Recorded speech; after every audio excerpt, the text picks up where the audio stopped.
Nous avons cru pendant très longtemps que les mots tombaient du ciel. Alors, paf, maison. Ah bon, j'aurais dû être écrasé pourtant. Heureusement que les mots sont des codes.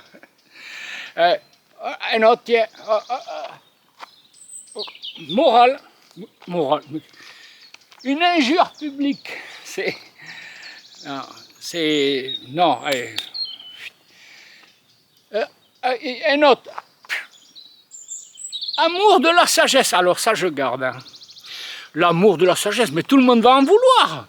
Mais tout le monde est réticent à renier la sagesse. On va même pouvoir vendre ça aux petits bobos comme palliatif religieux. Et oui, ils ne vont plus prier Dieu, les petits bobos. Alors, l'amour de la sagesse, ça va leur absoudre leurs péchés gratis.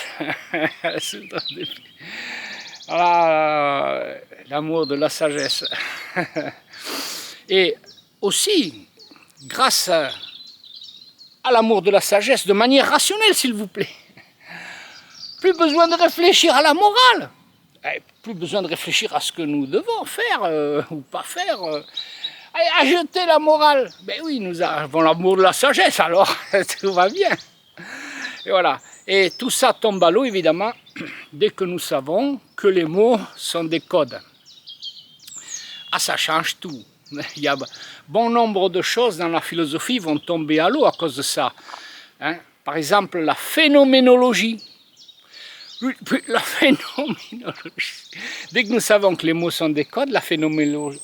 Mais j'arrive même pas à le dire. La phénoménologie. Bon. Plouf, la phénoménologie. Ça tombe à l'eau. C'est la métaphysique. Un malentendu. L'ontologie. L'ontologie. Les mots sont des codes. Plouf, l'ontologie. Il y a les sciences. Les mots, c'est parce qu'il y a l'épistémologie en mots et l'épistémologie en matière et sujet d'étude. Alors, ça c'est terrible. Tout est à refaire en philosophie. Alors pourquoi les mots sont des codes? Alors, pas plus tard que l'autre jour, il y avait là une grosse vipère de Zénékéry qui fait 80 cm quand même. Elle faisait 80 cm. Alors, il ne faut pas les tuer.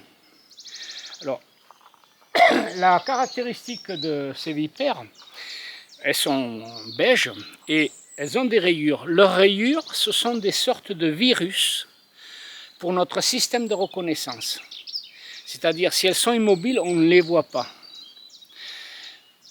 Un autre exemple, supposons que je regarde la lisière d'une forêt.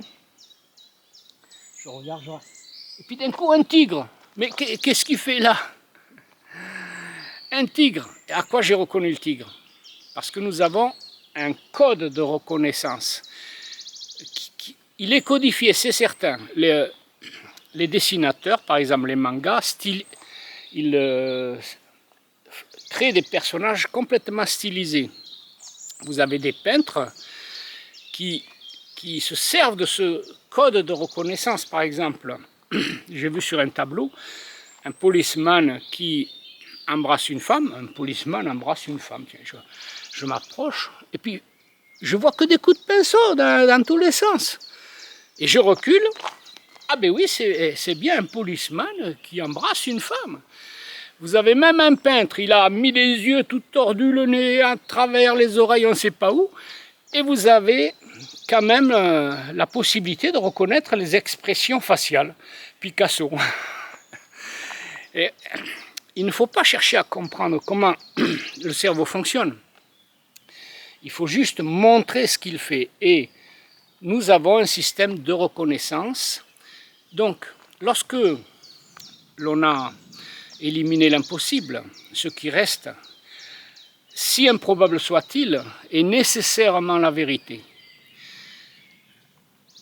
Le cerveau ne fait que prendre à la base le système de reconnaissance, qui est codifié déjà, le remplacer par un autre code, ou un autre et un autre, autant de fois que nécessaire.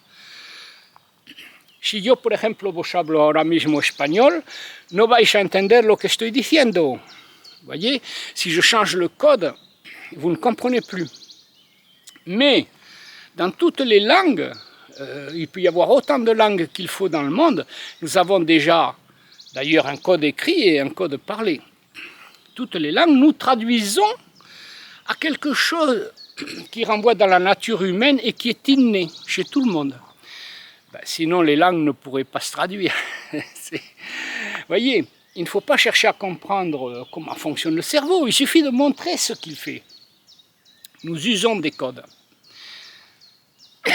Il existe un autre argument. Depuis tout petit, tout ce que nous apprenons des quoi. Le monde est divisé en quoi? En choses. Si nous devions ranger dans notre mémoire toutes les histoires, toute notre histoire en quoi, nous aurions un cerveau plus gros qu'une baleine. Il ne pourrait même pas fonctionner. Si moi je devais répéter à chaque fois ce qu'est un arbre c'est ceci, cela, ce qu'est le verbe être, quand je vous parle, ce qu'est je, simplement je. Et oui, c'est je. Parce que les mots se psychanalysent, nous allons voir ça à la prochaine vidéo. Si je devais répéter à chaque fois, on ne s'en sortirait pas.